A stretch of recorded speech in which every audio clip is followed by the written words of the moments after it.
기억하며 찬양합니다. 아멘.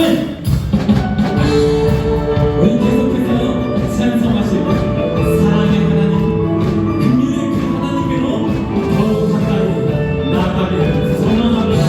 아멘. 어두운 지름길에서 독자 없는 양같이 모든 사랑을 찾아 헤맨다. 자비하신 하나님 그 생각을 보겠다. 너를 지금 우리 다시 한번 어두운 지름길에서 독자 없는 양같이 모든 사랑을 찾아 헤맨다. 자비하신 하나님 그 생각을 모르시는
하나님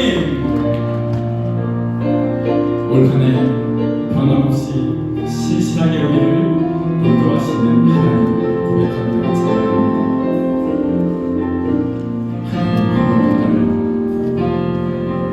하나님 한 번도 나를 실망시킨 적 없으시고 언제나 공평과 은혜로 나를 지켜주셔서 하나님 한 번도 하나님 한 번도 나를 실망시킨 적 없으시고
언제나 공평과 나를 지키셨네. 나를 지키셨네. 오 신실하신 분이시여, 오 신실하신 주,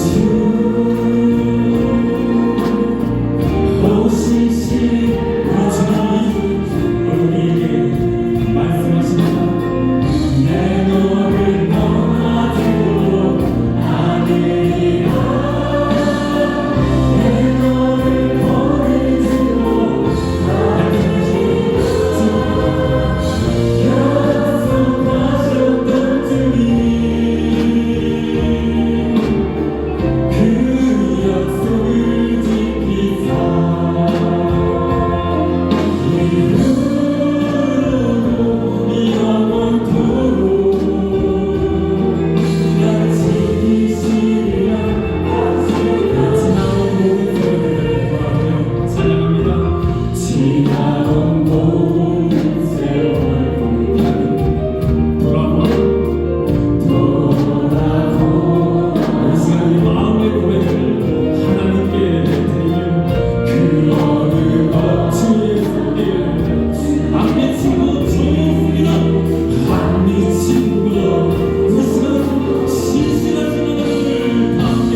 그 성소에서 하나님을 찬양하며 그 권능의 궁창에서 그를 찬양할지어다. 그의 능하신 행동을 인하여 찬양하며 그의 지극히 광대하심을 쫓아 찬양할지어다. 나팔 소리로 찬양하며 비파와 수금으로 찬양할지어다. 소고치며 춤추어 찬양하며 현악과 풍소로 찬양할지어다. 큰 소리나는 제금으로 찬양하며 높은 소리나는 제금으로 찬양할지어다. 호흡이 있는 자마다 여호와를 찬양할지어다. 할렐루야. 아멘. 오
할렐루야. 정관 아들 되시는 전능하신 여호와 아버지 하나님, 저희들을 특별히 사랑하셔서 하나님 끝자리 12월 마지막 주일까지 아버지 앞에 나와 예배드리게 하심을 감사를 드립니다. 지나온 한 해 동안 하나님께로 받은 큰 사랑에 감격하여 원근 각지에서 모인 주님의 백성들이 갈급한 신령과 말씀을 사모하는 간절한 마음으로 주님을 찬양합니다.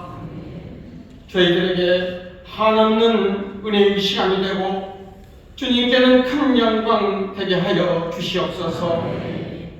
좋으신 아버지 하나님, 금년 한 해를 마무리하며 지나온 날들을 돌아보면 하나님께로부터 크신 사랑과 많은 은혜를 받았지만 감사하지 못하고 나누지 못한 것들이 너무나도 많았습니다. 삶의 현장에서 소금과 빛의 사명을 다하지 못하고 그리스도의 향기를 나타내지 못할 때도 많았습니다. 하나님의 말씀보다는 우리들이 생각으로 일할 때가 많았음을 이 시간 자백하오니 주여 불쌍히 여기시고 용서하여 주시옵소서. 역사를 주관하시는 에베네셀의 하나님, 우리나라 대한민국을 위해 기도드리기 원합니다. 때마다 일마다 우리나라를 지켜주시고 은혜를 베풀어 주셔서 여기까지 오게 하셨음을 감사를 드립니다. 그러나 지금 이 나라는 북도로 혼란스러운 나라를 보내고 있사오니 정치, 경제, 사회 모두가 속히 안정되게 역사하여 주시옵소서. 분열과 갈등으로 얼룩진 이 땅에 평화의 왕으로 오셔서 하나님의 공의에 반하는 그 어떤 권세도 하나님의 권능 앞에 무력해지는 놀라운 역사를 보게 하여 주시옵소서. 이 시간 드려지는 우리들이 교회와 예배를 위하여 기도드립니다. 주님의 크신 뜻이 계셔서 이곳에 41년 전에 인천순복음교회를 세우시고 지금까지 지켜주시고 부흥 발전시켜주시니 감사를 드립니다. 우리 성도들의 가정에 하늘의 평안이 임하고 자녀들이 디모데같이 주님을 일꾼들로 양육되게 하옵시며 직장과 사업장에도 복을 주셔서 하나님 나라 확장에 귀하게 쓰임받게 하여 주시옵소서. 섬기는 교육자님들과 교회의 직분자들이 주께로부터 받은 은혜에 감사하여 충성을 다하고 복음을 전하고 몸된 교회를 섬김으로 잘했다 칭찬받고 상급받게 하여 주시옵소서. 사회의 혼란과 갈등으로 인한 어려움과 건강과 경제적인 문제 등으로 힘들어 눈물로 기도하는 우리 모든 성도들의 간절한 마음을 살펴주셔서 하나님의 말씀과 성령의 감동으로 치유받고 이로받아 세임 얻게 하여 주시옵소서. 새초부터 새말까지 함께 하시는 주님, 한 해를 결산하고 새해를 소망 중에 맞이하는 이제 2025년 신년 축복 성회를 성령님 함께 하셔서 모든 성도들에게 하늘의 신령한 복과 이 땅의 기름진 복으로 채워 주시옵소서. 길이요 진리요 생명이신 하나님 아버지, 오늘도 귀하신 목사님을 단위에 세우셔서 생명의 말씀을 전하게 하심을 감사를 드립니다. 한 해 동안 저희들에게 하늘의 생명 양식을 주기 위해 수고하신 목사님께 큰 은혜를 베풀어 주셔서 영육간에 강건케 하여 주시옵소서. 오늘 말씀을 선포하실 때 우리의 심령이 감동되어 믿음이 성장되어 변화하게 하시고 말씀을 통해 영적 낙태함이 치유되고 샘을 얻는 은혜의 시간이 되게 하여 주시옵소서. 거룩한 이 시간에도 이른 아침부터 청소부터 준비해 올려드리는 기쁜 소리 베들레헴 찬양대의 아름다운 믿음의 찬양을 품양하여 주시고 예배전 찬양으로 영광 돌리는 예배사역 찬양팀과 예배를 돕는 모든 봉사자들에게도 큰 복을 허락하여 주시옵소서. 지교회와 영상으로 예배를 드리는 성도들에게도 동일한 복을 허락하여 주시옵소서. 예배를 마치는 시간까지 성령님 친히 역사하여 주시옵소서. 만왕의 왕이시며 참 소망이신 우리 주 예수 그리스도의 이름으로 간절히 기도드리옵나이다. 아멘.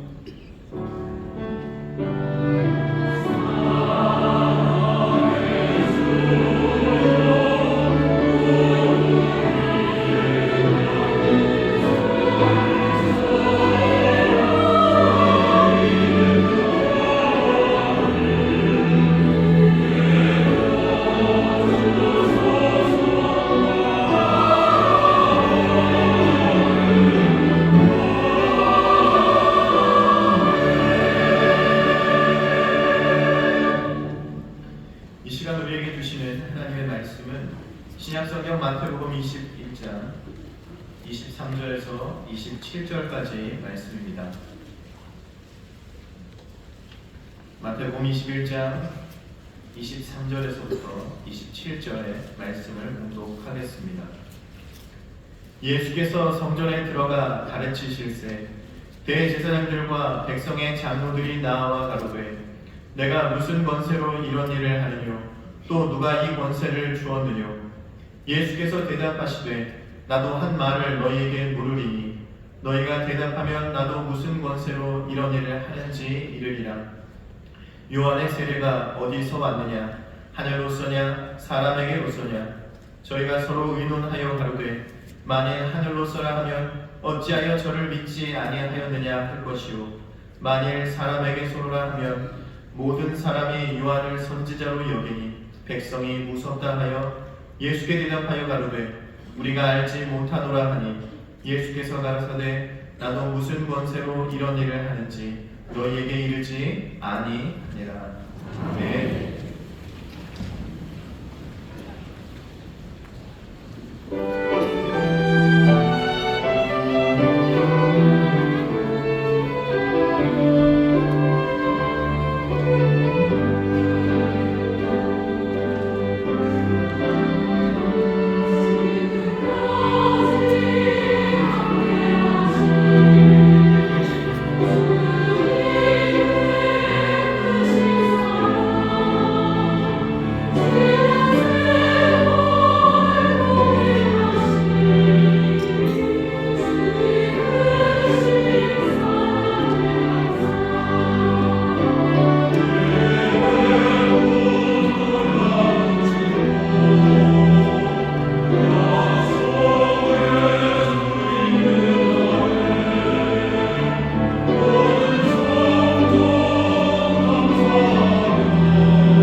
2024년의 마지막 주일입니다. 돌아보면 주께 감사할 일뿐입니다. 기묘한 목사가 되셔서 놀랍게 우리를 도우시고 그 놀라우신 능력과 용맹함으로 우리를 구해 주시는 귀하신 평강의 왕이십니다.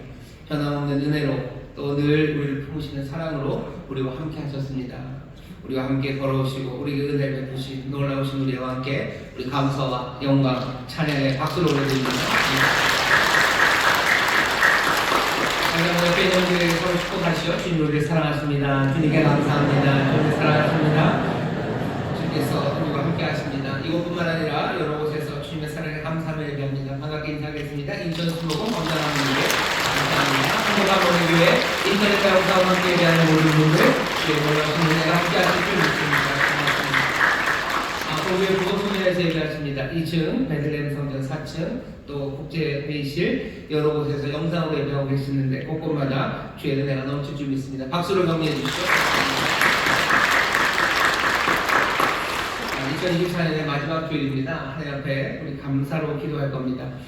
인도하심에 감사하며 기도하시고 또 복주심에 감사하며 기도하시고 또 어렵고 힘든 일 많아도 우리를 지키심에 감사하며 기도해 주시고요. 또 하나 더 기도할 것은 주여 주께서 또 연약하고 힘든 많은 사람들을 사랑하셨는데 이제도 그러셨던 것처럼 앞으로도 늘 주의 은혜와 그리고 도우심으로 살아가게 해달라고 우리 주변에 어려우신 분들 계셔요. 주의 도우심 주의 은혜가 필요한 분들 계십니다. 그분들 위해서 우리 또 사랑으로 충고하며 기도할 때 주께서 또 우리의 삶을 지키실 뿐 아니라 우리의 기도한 대로 정말로 많은 생명들을 살려내시고 또 하나님 기뻐하시는 일들을 이루어 주실 줄 믿습니다. 우리 감사함으로 또 믿음으로 주여 세 번 크게 부르시고 통성으로 기도합니다. 주여 주여 주여. 아버지 하나님 감사합니다. 2024년의 마지막 주일입니다.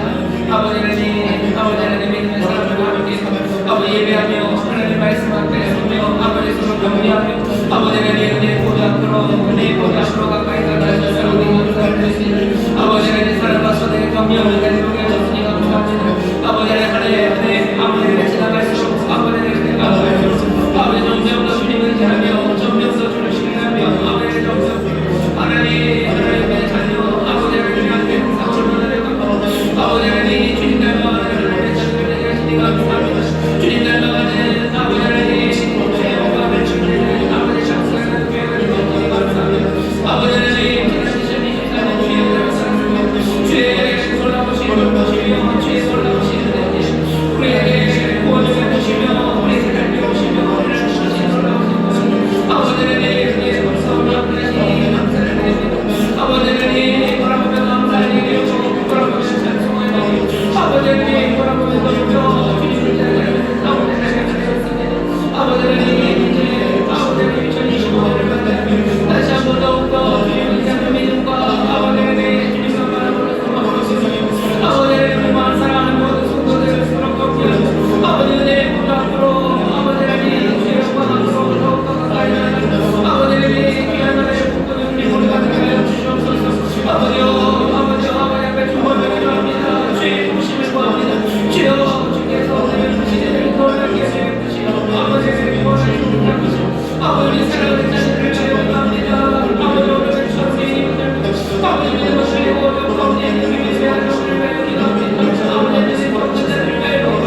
또한 주께로 은혜 보좌 앞으로 함께 나아가게 하시니 감사합니다. 아버지는 해마다 시간 갈수록 아버지는 점점 더 주님 의지하는 아버지 하나님 우리들이요 점점 더 주 앞에 소망을 갖는 우리가 되게 하시니 감사합니다. 제 아들의 형상을 담게 하시는 아버지의 뜻이 올 한 해도 우리 가운데 온전히 이루어진 줄 믿사오니 주여 이제 2025년 아버지 하나님 더 아름다운 소망과 아버지 굳건한 믿음으로 맞이하게 하여 주옵시며 아버지 하나님 기대와 꿈을 꾸고 걸어나가는 하나님의 귀한 자녀들 아버지 약속을 붙잡고 나가는 믿음의 사람들 되게 하여 주시옵소서. 아버지여 중보하며 기도합니다. 어렵고 힘들고 약하고 가난하고 갇힌 자들 주께서 자유케 하시며 치료하여 주시기를 기도합니다. 주여 놀라우신 지혜로 역사하여 주옵시고 그 귀하신 용맹함으로 그 능력으로 구원하여 주실 줄 믿사오니 질병에 묶인 자들 주님 자유케 하여 주시옵소서. 주님이 깨끗하게 치료하여 주실 줄 믿습니다. 가난한 자에게 복된 소식을 전하시는데 특별히 아버지 활기를 다 잃어버린 이들 소망을 잃어버린 이들 주여 주께서 하늘의 소망으로 채우시며 아버지 영원한 부활의 생명으로 충만케 하여 주시옵소서. 주의 손에 붙들려 일어서게 하여 주옵시고 아버지 주님 손잡고 걸어가는 일을 될 수 있도록 은혜를 베풀어 주시옵소서. 우리 사랑하는 자녀들을 위하여 기도하오니 우리의 자녀들이 아버지 그렇게 주님과 동행하는 자녀들 되게 하여 주옵시고 아버지 하나님 문제 가운데 눈물 흘리고 있는 자들 주님이 위로하여 주시기를 기도합니다. 아버지의 문담과 어리석음이 우리의 삶을 망쳐놓았을지라도 주님은 치료하시는 주님이신 줄 믿습니다. 라파가 되시는 줄 믿습니다. 삶의 구석구석 주님 치료하여 주시사 새 기쁨으로 일어서게 하여 주시옵소서. 아버지 하나님 이 귀한 날 주 앞에 나와서 예배를 드리게 하시니 오늘 이 자리에 주의 영이 함께 하시는 믿사오니 아버지 하나님 다시 한번 우리 안에 소망을 부릴 듯하게 하여 주옵시고 아버지 주의 말씀 안에 굳게 서는 우리 모두가 되도록 성령님 역사하여 주옵소서. 감사드리며 예수님 이름으로 축복하며 기도하옵나이다. 아멘. 우리 좌우에 계신 분들에게 서로 믿음으로 격려합시다. 주님이 우리와 함께 하십니다. 주님이 우리와 함께 하십니다. 아멘. 아멘. 주님 우리를 지키시며 또 우리를 인도하시며 우리와 늘 함께 하시는 임마누엘이 되시는 줄 믿습니다. 오늘 우리에게 주시는 말씀 2024년의 마지막 주일이기도 하고요. 또 성탄 이후 첫 주일이기도 합니다. 우리가 2024년을 산 것도 또 2025년을 살아가는 것도 우리 주님과 함께입니다. 성탄이 지나고서 다시 한번 확인해야 되는 건 정말로 우리가 그 주님과 함께 또 그 주님을 의지하며 살아가는 우리의 삶을 확인해야 합니다. 오늘 마태복음 21장 23절에서부터 27절까지 길지 않은 본문을 함께 읽었고요. 설교의 제목은 예수님의 대답을 듣고 싶으신가요? 라는 제목으로 말씀을 나눌 겁니다. 예수님의 대답을 듣고 싶으신가요? 아멘 하시는 분들 있으셔요? 듣고 싶으시죠? 아멘. 그럼 잘 오늘 들으십시오. 오늘 말씀을 보면요 조금 이상합니다. 뭐가 이상하냐면 예수님은 잃어버린 사람들 찾아서 나가는 선하신 목자셔요.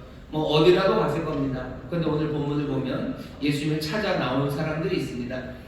찾아 나온 사람들이 조금 이상하기는 해요. 대제사장들, 장로들이라고 이름 붙인 사람들이 예수님을 찾아 나왔습니다.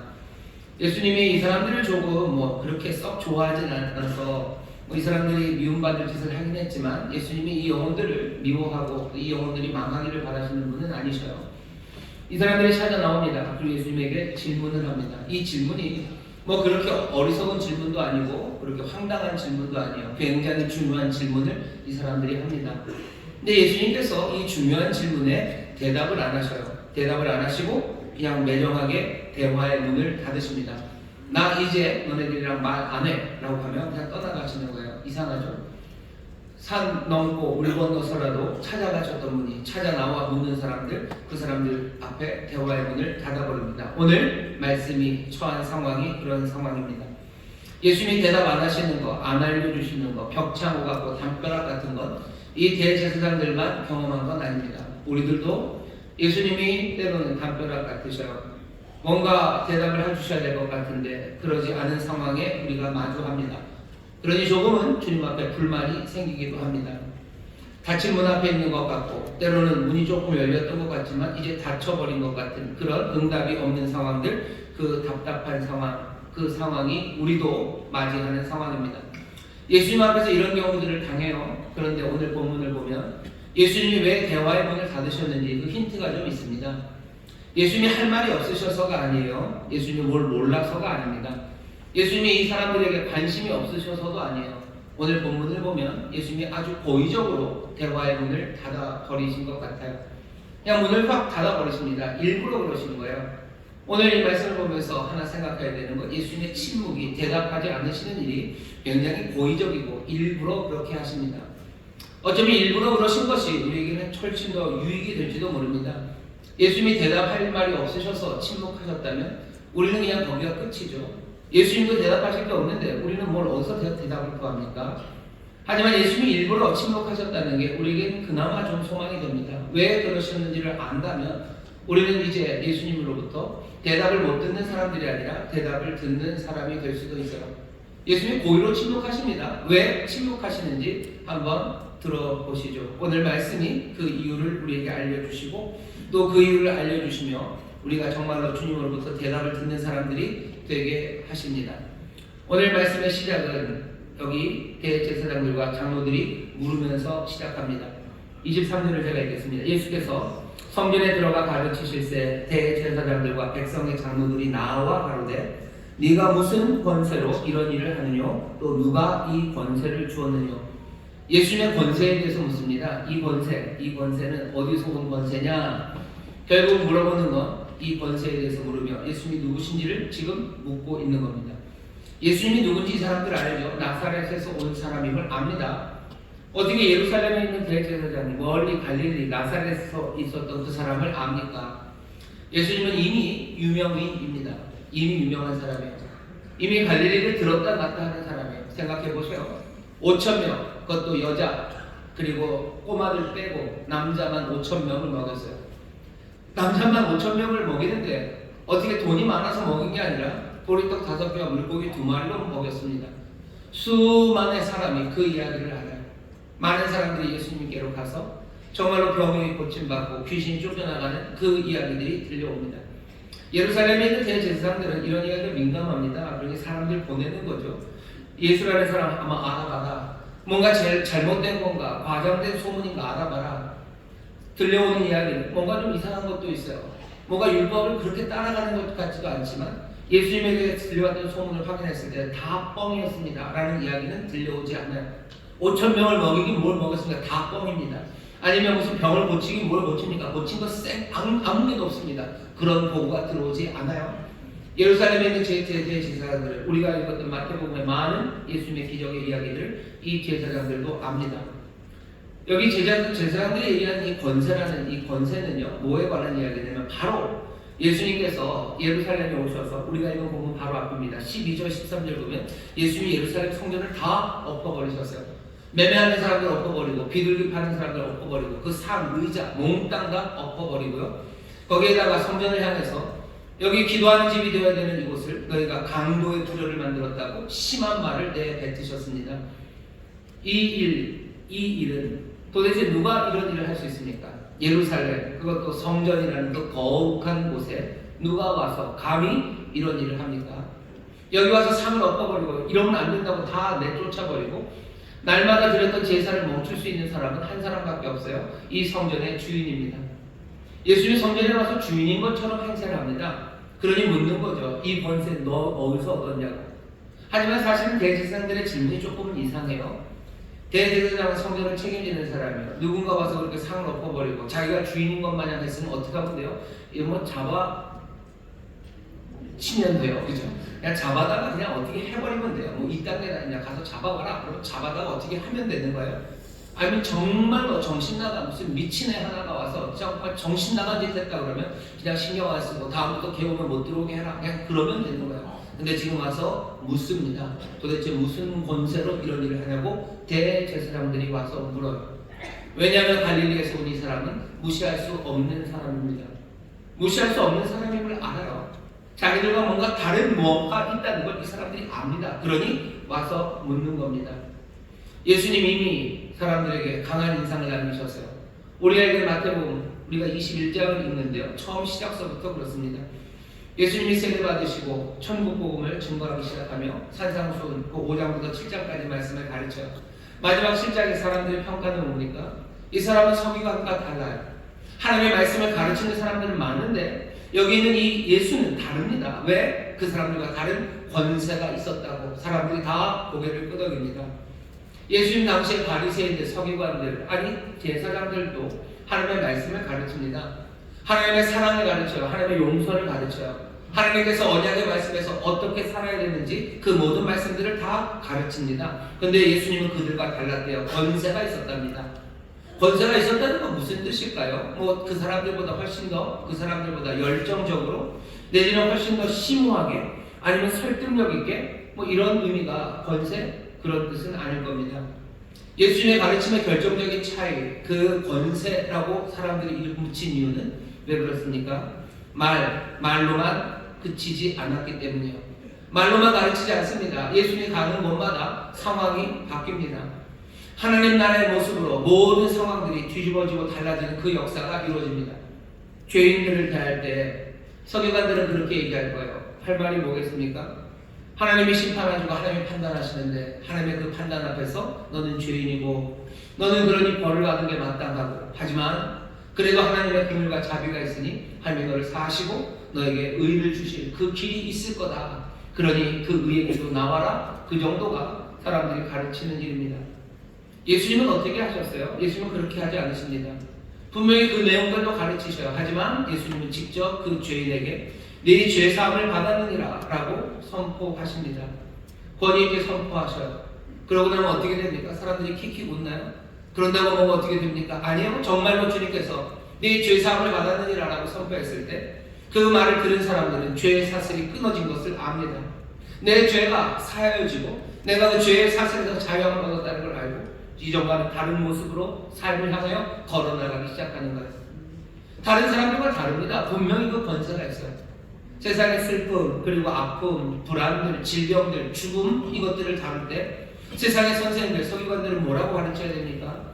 아마 이 정도일 뿐입니다. 하나님의 날이 이르면, 주의 날이 이르면, 주의 구원의 날이 이르면 그때 우리의 모든 슬픔을 다 감당하시고 또 우리의 모든 울음을 없애시고 우리의 눈물을 닦아주실 거라고, 그날이 올 거라고 그렇게 말하는 방법밖에 없었을 거예요. 하지만 예수님은 다릅니다. 예수님은 어떻게 하셔? 걷지 못했던 그 사람 즉시 일어나 걷기 시작합니다. 병들었던 사람 병이 치료한 받아요. 못 보던 사람들 봅니다. 가난한 사람들 즐거워지고 그 압제 가운데 신음하던 사람들이 노래하고 찬송하기 시작해요. 하나님 나라에 일어날 그 놀라운 일들을 그 사람들 눈앞에 펼쳐 보이신 겁니다. 이건 달라요. 이건 다르죠. 이 모든 일을 목격한 사람들, 대제사장들이 목격한 거예요. 직접 보기도 어쩌면 했을 거고, 니고데모처럼 그렇게 가서 보기도 했었을 거고, 또 어떤 사람들은 그 들리는 모든 소문을 다 들어서 알고 있습니다. 이 모든 것들을 본 사람들은 모를 수밖에 없어요. 당신은 왜 다르냐는 거죠. 이 나사렛 예수에 대해서 사람들이 좋아할 수도 있고 싫어할 수도 있어요. 이게 뭔가 싶을 수도 있고 또 여기에 대해서 뭔가 반론을 펼 수도 있습니다. 하지만 모두가 다 부인할 수 없는 것, 여기 서신 이분은 완전히 다른 분이라는 사실이에요. 이분은 다릅니다. 우리와 전혀 다릅니다. 그러니 물어야 되는 거죠. 당신은 누구시냐고? 이 권세는 도대체 어떻게 온 거냐? 이건 어디서 왔냐고 묻는 겁니다. 물어요. 오늘 묻습니다. 권세, 당신이 누구냐고 묻죠. 질문이 하나 생기죠. 우리도 여기 있는 대제사장들과 여기 있는 장로들을 물을 수 있어요. 이 사람들을 보았기 때문이에요. 예수님의 권세, 그 다름을 보았습니다. 우리는 어떤가요? 우리는 여러분들 예수님의 다름을 보았나요? 성경에서 보지 않았습니까? 아니요, 성경 없다고 치면 아니, 여러분들 보셨습니까? 아니요, 우리도 봤습니다. 우리도 봤어요. 이분의 다름을 우리는 압니다. 이분이 오셔서 하신 말씀이 있어요. 내가 불을 던지러 왔대요. 예수님 불을 던지러 오셨다고 하셨죠. 이 불이 어떻게 됩니까? 지금도 그 불은 타오르고 있어요. 세상 누구가 불을 던지러 와서 그 불이 아직까지도 2000년이 넘도록 타오르게 불을 던지시는 분이 어디 있습니까? 이 불은 그냥 그 동네에만 붙은 게 아니에요. 세계 곳곳에 붙습니다. 세계 곳곳, 이 대륙 저 대륙으로 넘어가요. 이 산골 저 산골, 아니면 사람이 살지 않을 것 같은 그곳까지 이 불이 붙어 타오르고 있습니다. 이분 같은 분이 어디 있습니까? 이토록 큰 영향을 끼친 분이 어디 있어요? 수많은 사람이 이 예수를 위해서 죽어갑니다. 이 예수를 위해서 감옥에 갇혀요. 이 예수를 위해서 사자감이 되고 이 예수를 위해서 뭐해요? 그냥 옥에 갇힐 뿐만 아니라 처형당합니다. 더 중요한 건 뭐예요? 그렇게 처형당하고 사자밥이 되고 어쩌면 물고기 밥이 되는 그 자리에서도 이 사람들은 그 예수를 찬송해요. 이런 사람이 있습니까? 이런 권세를 보신 적이 있습니까? 세상의 많은 황제들, 장군들, 무슨 독재자들이 자기들이 신이라고 얘기하면서 온갖 방법으로 자기의 나라를, 영원한 나라를 만들려고 합니다. 군대를 만들고 국력을 강화시키고 그러면서 새로운 나라가 일어서요. 새로운 문화가 일어섭니다. 하지만 몽땅 사라지고 다 망해갑니다. 하지만 여전히 예수의 나라는 건재합니다. 지금도 그 왕이 다스린다고 고백하는 사람들이 곳곳에 있어요. 그 나라 왕성하기를 소원하는 사람들이 여전히 있어요. 그 나라 지키겠다고 생명을 내어놓는 사람들이 여전히 있습니다. 이런 분이 있습니까? 군사력도 없어요. 무슨 천사로 무슨 헤드쿼터를 만들어 놓고 뭔가를 하고 있는 것도 아닙니다. 사람들은 제국의 변방에서 한 청년 하나가 그냥 죽어갔다고들 말해요. 하지만 천만에 죽었다고 말하지만 그분의 발자국 소리는 여전히 들립니다. 전쟁터에서 외롭게 죽어가는 형사는 그 발소리를 들어요. 그리고 그 외롭고 그리고 그 춥고 떨리는 그 순간에 그분 안에서 평안을 얻고 그분을 향하여 고개를 듭니다. 사람들이 고개를 들어 그분을 뵙습니다. 죽음을 앞두고 있는 사람들, 아니면 근심 가득한 이들, 그 사람들에게 두려워 말하는 주의 음성이 여전히 들리고요. 그들의 얼굴이 밝아집니다.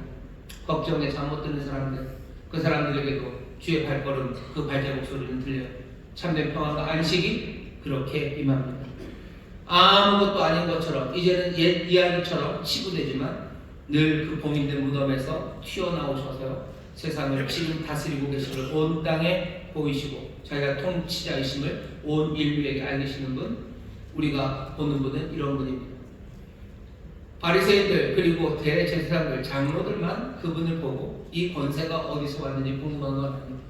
모든 인류가 이분 앞에서 도대체 이분이 누군지 궁금합니다. 이 권세, 이 능력이 뭔지 알 수가 없습니다. 아니, 알고 싶어 합니다. 묻는 거죠. 하나님이시냐고, 하나님의 아들이시냐고, 정말로 당신은 누구냐고 사람들이 묻습니다. 이 질문에 우리의 모든 것이 달려있어요. 한번 생각을 해보죠. 그 위대한 분이 정말로 하나님이면, 우리의 묻는 질문에 그분이 그래 내가 하나님이라고 대답한다면 이 모든 세상, 이 모든 삶은 달라집니다. 역사의 주관자, 그리고 이 땅에 있는 모든 것을 판단하실 분, 모든 권세로 세상을 다스릴 그분이라면 우리는 더 이상 고대하고 기다려야 되는 왕도 없어요. 정말로 그렇다면 여기 있는 이 모임은 이건 전혀 다른 게 됩니다. 우리가 함께 교회를 이루어서 이 땅에서 살아가는 게 무슨 좋은 사교 클럽도 아니고, 여기는 그리스도의 몸이 되기 시작하는 거예요. 여기는 세상에 있는 모든 악과 싸우는, 그리고 하나님의 영광을 위하여 달려나가는 뭔가 세상에 없는 무엇이 됩니다. 우리가 들고 있는 이 성경은 그냥 좋은 문학작품, 인류 아이디어의 보고 그 정도가 아니라 모두에게 생명을 주고 모두에게 위로가 되는 정말로 살아있는 말씀이 되기 시작하는 겁니다. 이 질문에 대한 답, 거기에 모든 것이 다 달려있어요. 정말로 그 위대한 분, 그 능력을 행하신 분이 하나님이시라면, 그분이 정말로 하나님의 아들이시라면 우리는 사는 게 달라질 겁니다. 형제를 대하는 태도가 달라질 수밖에 없죠. 왜? 그 하나님이 우리에게 뭐라 그러셨어요? 너희 형제를 사랑하라고 말씀하셨기 때문이에요. 내가 일하는 시간이 이제 달라집니다. 왜? 그분은 생생한 눈, 평행한 눈동자로 우리를 지금도 지켜보시는 분이셔. 그럼 내가 어떻게 일합니까? 그냥 예수님이 예전에 성실하게 일하라 했던 말씀, 그 레가시 하나를 잡고서 나도 성실하게 살아야지가 아니에요. 살아계신 생생한 하나님 앞에 내가 살아간다면 내가 일하는 곳에서 일이 달라지기 시작합니다. 내가 전쟁터에서 살아가는 내 삶의 모습도 달라져요. 전장에서 살아가는 게 달라져요. 전쟁 같은 이 땅에서 살아가는 게 달라집니다. 외로움의 자리에서 내가 살아가는 게 달라져요. 왜? 그분은 내게 손 내미는 분이에요. 내가 죽어갈 때 내 죽음의 자리가 달라집니다. 더 이상 허무에 몸부림치다가 죽어가지 않아요. 그분의 위로하심과 그분의 사랑 안에 내가 안길 거예요. 우리가 묻는 이 질문, 당신이 누구십니까? 라는 질문에 주께서 정말로 우리가 기대했던 그대로, 그래 내가 이 역사의 주관자이고 이 역사의 의미고 이 모든 것들을 판단할 참 왕이고 너희 하나님이라고 말씀하신다면 우리의 삶은 전혀 달라집니다. 달라질 수밖에 없습니다. 오늘 여기 있는 이 대제사장들도 그렇게 물어보는 거예요. 사실은 이 질문의 의미는 그런 겁니다. 질문은 굉장히 큰 질문이에요. 당신은 누구십니까? 그냥 쫓아내는 건 아니에요. 그 앞에 와서 묻죠. 그 질문에 예수님이 대답만 하신다면, 그래 바로 내가 그다라고 얘기하면 이 사람들의 모든 삶이 달라져야 되는 그 질문을 지금 하는 겁니다. 우리도 사실은 그런 질문을 하는 거예요. 예수님 당신은 누구십니까? 예수님 하나님이십니까? 라고 묻는 질문에 이만큼의 의미가 담겨 있습니다. 예수님 이 질문에 대답해 주셔야 될 것 같아요. 이렇게 중요한 질문인데. 그런데 예수님이 대답 안 하십니다. 24절에 예수께서 대답하시되 나도 한 말을 너희에게 물으리니 너희가 대답하면 나도 무슨 권세로 이런 일을 하는지 이르리라. 즉각 대답하지 않으셔요. 반문하십니다. 뜬금없어요. 뜬금없는 질문은 정말 뜬금없습니다. 뭘 물어보셔요? 물어보시는 질문은 이렇습니다. 요한의 세례가 25절입니다. 어디로서 왔느냐? 하늘로서냐? 사람에게서로냐? 질문하나요? 너희가 대답하면 내가 대답하겠대요. 예수님이 물어보는 건 정답을 맞춰보라는 건 아니에요. 그냥 대답하라고 하셨어요. 너희가 내 말에 대답해라. 그럼 나도 대답하겠다. 질문은 요한의 세례가 하늘로서냐? 아니면 사람에게로서냐? 간단한 질문입니다. 그리고 분명한 질문이에요. 둘 중에 하나 고르면 돼요. 뭐냐? 하늘, 사람. 쉽죠? 근데 사람들이 대답을 못합니다. 25절 읽겠습니다. 요한의 세례가 어디로서 왔느냐? 하늘로서냐? 사람에게서냐? 저희가 서로 의논하여 가로되 만일 하늘로서라 하면 어찌하여 저를 믿지 아니하였느냐 할 것이요 만일 사람에게서라 하면 모든 사람이 요한을 선지자로 여기니 백성이 무섭다 하여 예수께 대답하여 가로되 우리가 알지 못하노라. 예수님이 이 질문을 왜 하신 거예요? 질문의 요지는 뭡니까? 이 사람들 그냥 확 신기를 거스르려고 그러는 거예요. 그냥 1대1 교환입니까? 네가 물어봤으니 네가 먼저 대답하고 나도 하나 대답하자. 하나씩 주고받자. 예수님이 지금 그렇게 하시는 거 아닙니다. 예수님이 지금 물어보시려는 건 예수님의 질문에 대답하라는 그 말씀에 이 사람들이 얼마나 진지한지를 보고 싶은 거예요. 질문의 대답은 둘 중에 하나입니다. 요한의 세례가 요한의 세례가 하나님께로서다라고 하면 그러면 어떻게 됩니까? 요한의 말을 들었어야 되죠. 요한이 뭐라고 그러는데요? 그 모든 이스라엘 백성들을 향해서 회개하라고 얘기했어요. 회개해라. 너희들 회개해라. 회개하려는 건 지금처럼 사는 거 안 된다. 지금처럼 사는 거 하나님 기뻐하시지 않고 너희들이 삶을 돌이켜야 된다. 하나님에서 온 말씀이 그렇다면 이 대지 사람들은 자기들의 삶을 회개하고 돌이켜야 되는 겁니다.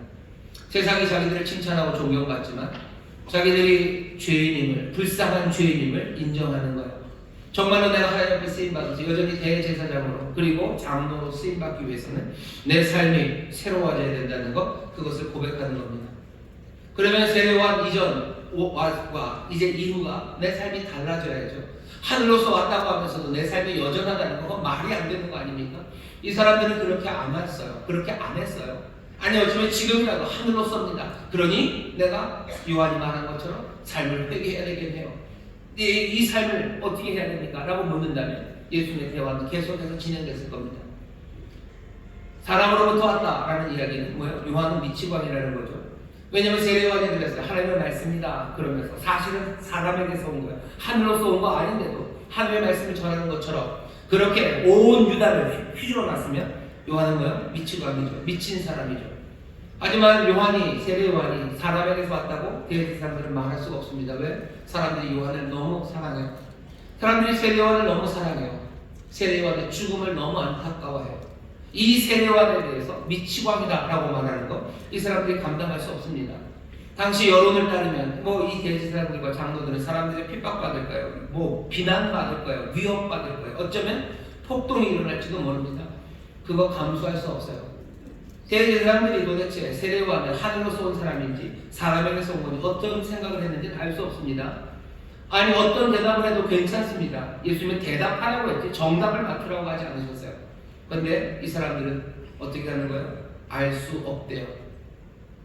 하늘로부터 왔다라고도 말 못합니다. 사람으로부터 왔다고도 말 못합니다. 예수님의 말에 내가 대답하면 내 삶이 달라지기 때문이에요. 하늘로서 왔다 하면 난 회개해야 될 거고 사람에게서 왔다 하면 내가 사람들의 여러 가지 비난과 위협을 받아야 될 겁니다. 내가 예수님의 말에 대답하면서 내 삶이 달라지는 거 그거 원하지 않는 거예요. 그거 원하지 않는 겁니다. 이 사람들은 지금 예수님 앞에 나올 때 진지함이 없어요. 진지하지 않아요. 자기의 삶을 걸고 나오지 않았어요. 내 삶이 바꿔질 것에 대해서 별 기대 없이 나와서 묻는 겁니다. 예수님의 반문하심을 통해서 확인하려고 하는 것, 이 사람들의 진지함이에요. 이 사람들 얼마나 헌신할 진지함을 가지고 그 앞에 나왔는지 묻는 겁니다. 묻기는 묻지만 진지함이 없는 사람들이 얼마나 많은지 몰라요. 그런 경우들 참 많습니다. 예수님 이야기를 합니다. 그리고 예수님에 대해서 묻고 대답합니다. 모든 것들이 철학적이고 종교적인 주제예요. 그것들로 근사하게 말하고 그것들을 그 대화를 주도하고 싶죠. 자기가 얼마나 박식하고 아는 게 많고 깊이 아는지 사람들에게 보여주고 싶습니다. 하지만 이런 사람들은 어떤 상황에도 헌신하지 않아요. 이런 사람들은 어떤 상황에도 결단하지 않습니다. 묻지만 진지하지 않는 사람들이 있어요. 예수님 얘기 많이 하고 예수님에 대해서 뭐 아는 것처럼 얘기하고 아니 궁금하다고 말해요. 하지만 삶이 바꿔져야 된다는 것에 대해서는 털 것만큼도 헌신하는 마음이 없습니다. 예수님의 경고를 들어도 자신의 궤도를 수정할 생각이 없어요. 여기 이 사람들은 최종적인 결단에 이르지 못합니다. 예수님은 이런 사람들에게 대답하지 않습니다. 그게 오늘 우리에게 주시는 말씀의 의미예요. 내가 알지 못합니다. 발을 빼는 거죠. 진지하지 않아요. 내가 주의 말씀에 내가 대답하면 내 삶이 엉망이 될 거야. 내 삶이 달라질 거야. 그거 싫다는 거예요. 그건 말고 묻는 것에 대답해 줬으면 좋겠대요. 예수님이 하시는 말, 알아 뭐하냐? 하나님으로 말미암아 하나님의 진리 안에서 정말로 끝장을 보겠다는 사람들, 그 사람들에게만 알려주십니다. 부병꾼들, 방관자에게 뒤로 물러나십니다. 요한복음 19장 보면 빌라도가 예수님 앞에 서요. 얼마나 좋은 기회입니까? 빌라도가 예수님에게 물어봐요. 뭐 정의는 뭐냐, 진리는 뭐냐 막 물어대더니 나중에 뭐라고 묻습니까? 너는 어디로 왔느냐? 너는 어디로부터냐? 너 하늘로부터, 너 하나님이냐? 하나님의 아들이냐? 물어요. 요한복음 19장 9절입니다. 예수님 대답하십니까? 대답 안 하십니다. 알아 뭐합니까? 삶의 어떤 것들은 정말로 진지하게 참여할 때만 알 수 있는 것들이 있습니다. 정말로 중요하고 심각할수록 그래요. 사람들이 전쟁에 대해 압니까? 전쟁에 대해서 알 수 있는 방법이 영화 보는 거죠. 뭐 라이언 일병 구하기, 노르망디, 뭐 전쟁이 그렇게 참혹하고 그렇게 대규모로 무시무시하게 전쟁이 일어났었는지 영화를 보면 압니다. 뭐 지옥의 무시록 같은 거 월남전은 어땠는지 알아요. 전쟁 영화 그 스크린에서 실감나게 상영이 됩니다. 세세하게 볼 수 있어요. 포괄적으로 볼 수 있습니다. 하지만 그 스크린만 보고서 감히 전쟁을 알 수 있다고 안다고 할 수 없어요. 편안한 의자에 앉아서 팝콘 먹고 그리고 또 콜라 먹으면서 어떻게 그 실체, 전쟁의 실체를 보겠습니까? 전쟁이 무엇인지를 알려면 어쩌면 그 삶의 모험 속으로 그리고 그 죽음에 대한 고뇌, 사랑하는 이들에 대한 걱정 그리고 또 빠지지 않고 견디기 어려운 그 슬픔들 그 안으로 뛰어 들어가야 전쟁이 뭔지 아는 겁니다. 예수님의 발문, 예수님 왜 물어보셨어요? 이 말하는 바? 너 세례요한에 대해서 대답해봐라. 이게 A냐 B냐? A로 네가 말하고 B로 말하고 뭘 말해도 네 삶이 달라질 거야. 예수님이 묻는 질문에 진지하게 너 대답하는가? 뭐 내 삶이 달라지는 거 그것들 다 감수하고라도 내가 그 질문에 대답하기 시작하는 그 진지함이 있다면 내가 너에게도 대답해 주겠다는 겁니다. 내가 하나님의 아들이라고 말할 건데 내가 하나님의 아들이라고 말한다면 결국 삶 전체를 새롭게 뜯어 고칠 그 각오가 되어 있는지 그 진지한 각오가 있는지 예수님 보고 싶으신 거예요. 그래서 묻는 겁니다. 내 말에 네가 대답하기 시작하면 내 말을 따라오기 시작하면 너 삶이 바뀔 텐데 해보겠니? 라고 물으시는 거죠. 여기에 대해서 돼지 사람들은 아니요 안 하는 겁니다. 그건 못하겠다는 거예요. 예수님이 하시는 말씀은 호기심, 하나님 나라를 구하는 척 그런 것으로는 진리를 알 수 없어요.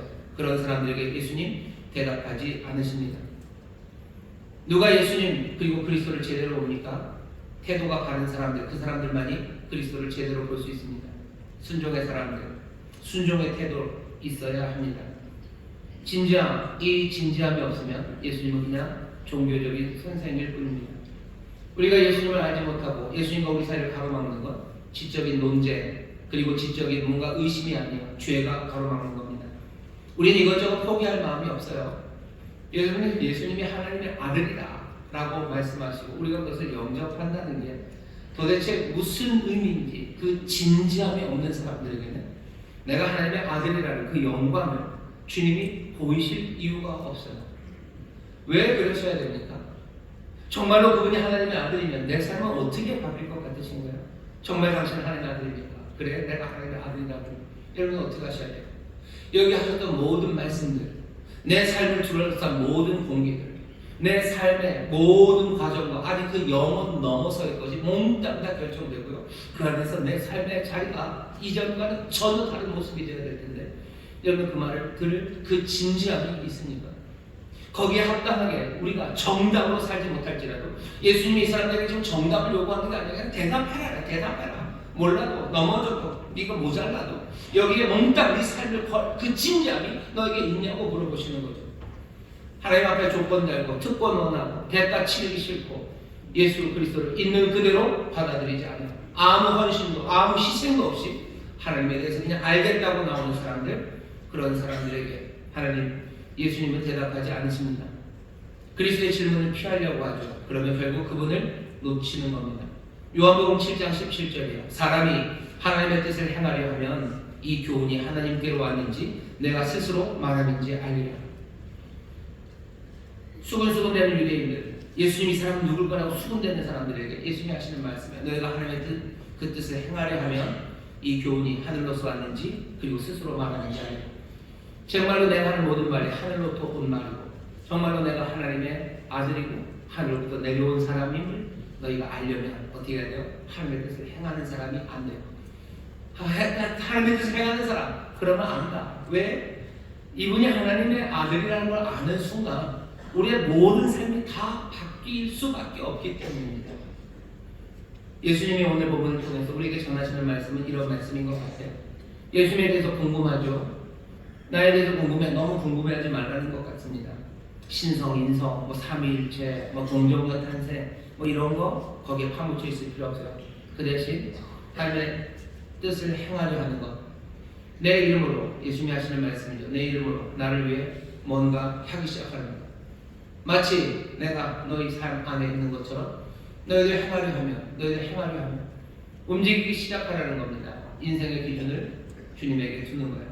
인생의 기준을 나에게 두고 목마른 사람에게 내 이름으로 마실 물을 건네주기 시작하고 내가 용서했으니 너희도 용서하기 시작하고 움켜진 것을 다 내 앞에 내려놓으라고. 어쩌면 우리의 삶에 정말로 과감하게 내가 주 앞에서 죄인으로 내 삶이 강도의 불혈 같은 것임을 주 앞에 드러내시고 아무리 힘들어도 그렇게 내 앞에 서는 사람들 그러면 달라지기 시작하죠. 그러면 점점 예수님이 달리 보이기 시작합니다. 내가 상상하던 것과는 전혀 달리 예수님이 보이기 시작해요. 신비가 열려지기 시작합니다. 성탄의 의미, 그리고 십자가의 의미, 그리고 부활의 의미, 그 모든 것들이 신비함으로 우리에게 다가오기 시작해요. 하나님의 뜻을 행하려는 사람, 그 사람들이 정말로 이 말씀이 어디서 온지 압니다. 점점 더 하나님이 보여요. 그리고 주님이 보입니다. 그 신비 안으로 들어가기 시작해요. 진지함으로 주를 따르기 시작하는 사람들. 그렇게 신비를 깨닫기 시작한 사람들은 이제 보기 시작하는 거죠. 내 삶의 많은 관계들이 점점점 순수해지기 시작해요. 내가 만나는 사람들을 대할 때마다 내가 하는 대화와 내 삶의 행동에서 빛이 나기 시작합니다. 모두가 다 주저앉고 무너져 내릴 수밖에 없는 그런 상황에서도 나는 주님과 함께 또 주님 곁에 굳게 서 있습니다. 삶이 달라져 보이는 거죠. 마음을 다하고 힘을 다하고 목숨을 다해 주님을 사랑합니다. 그분께 헌신하고 모든 것을 내놓습니다. 주 뜻대로 이루시라고, 주님 뜻대로 내게 행하시라고, 주님 뜻대로 내가 부족하고 연약하고 못났어도 주님 뜻대로 나를 사용하시라고 그 앞에 무릎 꿇고 기도하기 시작합니다. 그럼 그 다음은 어떻게 됩니까? 이렇게 사랑하는 사람들 주님은 결코 쫓아내지 않으셔요. 이렇게 주께 소망을 둔 사람들, 이 사람들을 부끄럽게 하지 않으십니다. 그 주께서 이제 이 사람들 앞에 하늘과 땅의 모든 권세를 가지신 이로 나타나기 시작하고 이 사람들은 그 주님을 보기 시작합니다. 그분의 권세와 능력, 그 하나님의 영광을 보기 시작해요. 그리고 뭐라고 고백합니까? 도마가 고백했던 것처럼 나의 주, 나의 하나님이라고 고백합니다. 어쩌면 대답은 우리의 입에서 나와요. 당신은 주님이십니까? 라고 묻는 우리에게 주께서 반문하시고 이 말씀 앞으로 너희들 와서 영접하는 거죠. 믿음으로 영접하고 나를 따르는 가운데 하나씩 그 신비 안에서 그 영광의 광채 안에서 우리는 주님 하나님을 보기 시작합니다. 대답이 주어지니까 대답이 주어집니다. 예수님의 대답을 듣고 싶어요. 그러면 그 반문에 답해야 합니다. 우리가 주님 앞에 나와서 주님이 누구시냐고만 묻는 건 아닙니다. 주님의 대답을 구하는 게 당신은 하나님의 아들입니까? 를 묻는 것만 아니에요. 우리가 주님 앞에 나와서 기도하죠. 주여 내게 길을 보이시라고, 나를 인도하여 주시라고. 주님이 응답을 안 하셔요. 응답을 안 하셔요. 왜? 주님이 말씀하시면 우리는 정말로 그 길을 따를 겁니다. 정말로 그 길을 따를 거예요. 여러분들 만만하게 생각하지 마십시오. 그분은 기묘한 모사요. 놀랍게 역사하실 거예요. 놀랍게 역사한다는 게 여러분들 사실 놀랍게라고 얘기하면서 하나도 사실은 놀랄 준비가 안 돼 계셔요. 놀랍게라고 하면서 우리 마음에 드는 생각은 우리가 생각하는 것보다 좀 더 좋게, 그렇죠? 복권 그냥 2등짜리도 괜찮은데 1등 주실 거, 아니면 1등짜리도 그냥 1등이 아니라 10장을 그냥 내가 다 3번으로만 다, 뭐 그렇게 놀랍게.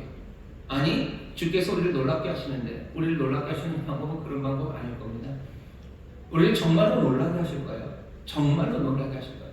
주님 내게 인도하시라고. 주님은 놀라운 기묘한 모사가 내게를 인도하실 텐데, 여러분들 기묘한 모사 앞에 나와서 내게를 인도하시라고 할 때 주님이 대답해 주길 바라시죠. 근데 여러분들 진지하게 지금 가 계십니까? 진지하게, 정말로 성실하게 주께서 말씀하시면 내 모든 삶을 다 바꿀 준비라고 하시는가? 정말 그렇습니까? 그 질문에, 이 반문에 내가 말하면 너 진짜 다 할 거니라는 반문이야. 너 진지하게 묻는 거니라는 반문이야. 너 정말로 내가 주라고 믿고 내 말에 너 순종하라고 여기 나온 거니? 나에게 정말 묻는 거니? 라고 지금 그 진지함에 대한 질문을 하시는 거예요. 거기에 대해서 우리가 대답해야 됩니다. 그래야 주님이 대답해 주실 거예요. 오늘 말씀이 그 말씀 아닙니다. 놀라운 주님이 뭐라고 하실지, 능력의 주님이 뭐라고 하실지, 그 은혜의 주님이 뭐라고 하실지 여러분들 감당하실 수 있습니까? 오늘 이 사람들은 그냥 예견되는 그 문제, 그죠? 내 삶이 바꿔져야 될 것 같아요. 회개하시라고 했으니 내 삶이 좀 바꿔져야 돼. 내가 좀 더 겸손해져야 될 것 같고, 그것 아니면 사람들의 비난과 아니면 사람들의 위협을 감수해야 될 것 같은 그 두려움에 예수님 앞에 그 질문에 대답하지 못한 겁니다. 우리가 예수님의 대답을 듣고 싶다면 예수님의 반문에 답해야 돼요. 우리가 고백하고 대답해야 되는 것. 나의 주, 나의 하나님이라고 고백하면서 내 진지함을 주 앞에 알려드려야 됩니다.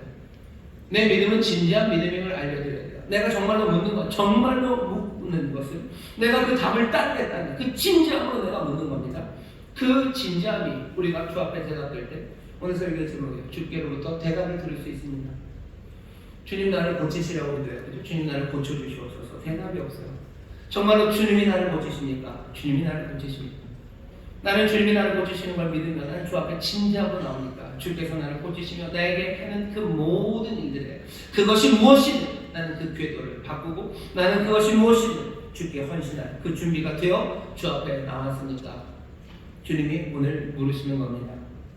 성탄, 지난 수요일이 성탄절이었어요. 우리가 그분의 이름을 압니다. 평강의 왕이신 그분은 기묘한 모사시고 전능하신 하나님이시고 영존하시는 아버지시고, 우리는 그분의 이름을 압니다. 그분이 누군지 우리는 알아요. 그럼 우리는 답을 아는 겁니까? 아니요. 정말로 기묘한 모사의 일들이 우리에게 응답으로 와야 되고, 전능하신 하나님의 그 구원이 우리에게 응답으로, 영존하신 아버지의 그 용서하심과 그 은혜가 우리의 삶에 답으로 와야 되는데 그 답이 오지 않는 이유는 뭡니까? 우리가 예수님의 질문에, 예수님의 반문에 대답하지 못했기 때문에. 우리는 정말로 주님을 신뢰합니다. 우리는 진지하게 주님을 따를 준비가 되어 있습니다.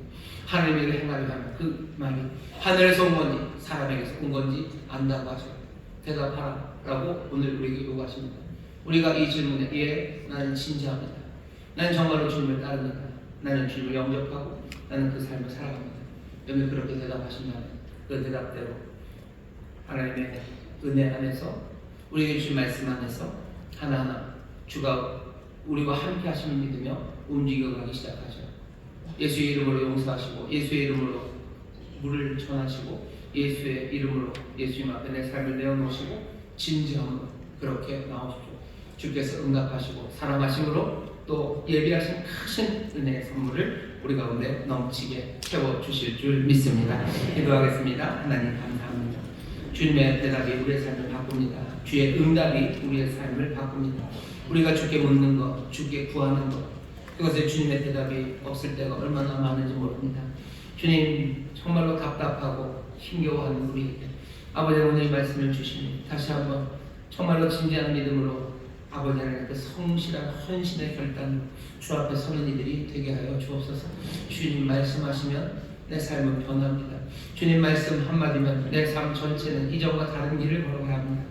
하지만 이 진지함으로 주 앞에 나오니 선하신 주님, 좋으신 주님을 믿으며 주 앞에 섰사오니 주여 이제는 대답하시고 응답하여 주시옵소서. 우리의 삶으로 그 놀라운 은혜를 그 귀하신 생명을 받아 누리는 복된 삶들이 되게 하여 주옵소서. 감사드리며 예수님 이름으로 기도하옵나이다. 아멘. 제가 통솔을 기도합니다. 주의 말씀이 우리의 삶을 새롭게 합니다. 우리가 주의 말씀 앞에, 주의 응답 앞에, 대답 앞에 내가 진지함으로 섰는지 다시 한번 물어보시고 이제라도 내가 주 앞에 진지함으로 섭니다. 정말로 헌신의 진지함, 내 믿음이 정말로 내 삶 전체를 바꾸시는 주님 앞에 다 내어놓고 주 앞에 구하며 묻사오니 주님 응답하여 주시옵소서. 주의 말씀이 이루어질 줄 믿습니다. 그 믿음으로 기도하실 때 성령께서 우리의 믿음을 새롭게 하시고 또 주 앞에 서는 우리에게 주의 놀라우신 대답과 그리고 그 응답을 가져다 주실 줄 믿습니다. 주의 새롭게 부르시고 통성으로 기도합니다. 주여 주여 주여 아버지 하나님 감사합니다.